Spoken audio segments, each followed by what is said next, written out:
Hello and welcome to your in-depth weekly horoscope forecast for week commencing the 30th of December for the Sun or the Ascendant. If you've yet to subscribe to my channel, I'd be honoured if you did so now. This week begins with the Sun combining with Jupiter. This is a wonderful energy of growth. We had it last week, but they're still together on Monday and Tuesday. So this is a really wonderful combination to have to bring the curtain down on 2019. But it is a week when we are going to have the shift on Friday of Mars into the sign of Sagittarius. Now, it has been going through the sign of Scorpio, which it governs over the previous 5.5 weeks before this week. But I think this move into Sagittarius is quite expansive and it's quite optimistic.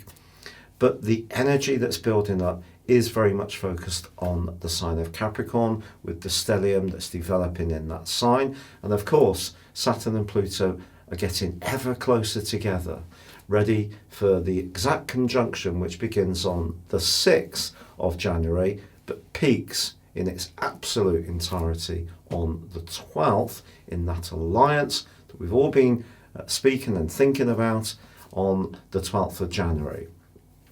But this week, Venus and the Sun are actually forging, Venus in the sociable sign of Aquarius, are actually forging a semi-sextile to Neptune. So our ability to tune into others is actually going to be really crucial, particularly as when this new year begins, the moon is going to be alongside Neptune in the sign of Pisces. So that's a very perceptive rendering influence.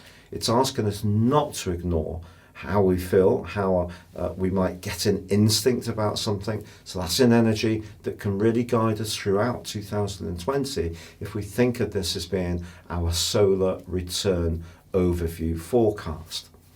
But also, I feel that this influence of Neptune can make us much more mindful of those who are less fortunate, of perhaps being more concerned with making sure that any desires we have for success and ambition and status and more material push, which comes through this Capricornian guise, is tempered by a more spiritual dimension. So that's something we really can gain.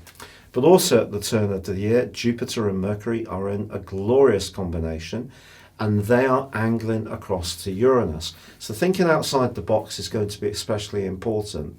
But the interesting thing with Uranus in the sign of Taurus, as it has been since last March, and of course there was that 5-month sojourn in 2018 from mid-May to mid-October, the thing about Uranus in Taurus, it's about asking us to break down the things that we actually like to keep fairly static, that we like to have routine around, that we could be a bit more rigid around. So what we're being asked to do is shake up our ideas, be more open-minded, be more enterprising, but at the same time trying to find solutions which are quite tangible. That's coming through the earth influence of both Taurus and Capricorn.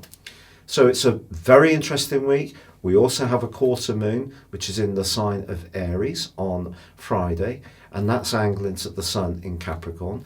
So it's possible that the desire or the demand to be more orthodox or to fit in with what's expected, which comes through Capricornian energy, could be challenged by you, by me, by the people who want to set their own path in 2020, be more creative, but at the same time do achieve some kind of significant or substantive success. It's been a real pleasure being with you. Good luck and goodbye. Your specific forecast, Sagittarius, is so exciting because just as you make your way into this new year, so Mars, the planet of drama, of passion and desire, makes its way into your zodiac sign for a 6-week duration. This is going to supercharge you as you make your way into 2020, but there's also an opportunity for you to improve your financial position. You could have a real stroke of luck. And if you are thinking about your role in life or how you make money or jobs, the more inventive or at least the more outside the box that you can think, the better you can do. Mars going through your 12th solar house until its move on Friday has not necessarily been an easy journey, but I think you're going to move into your power. You're going to feel much more self-confident, much more focused. Your willpower can really sharpen up. And even though the quarter moon is saying to you, don't be too generous with your money or too obliging to loved ones, especially if they're not quite taking enough responsibility for their own finances. I think generally this is a very, very bright week for you. It's been a real pleasure being with you. If you'd like to go beyond your zodiac sign and discover what 2020 will hold for you based on your personal birth data of time, date and place of birth, please see the link beneath this video. You can get the rest of this year free and 30% off. But for now, good luck and goodbye.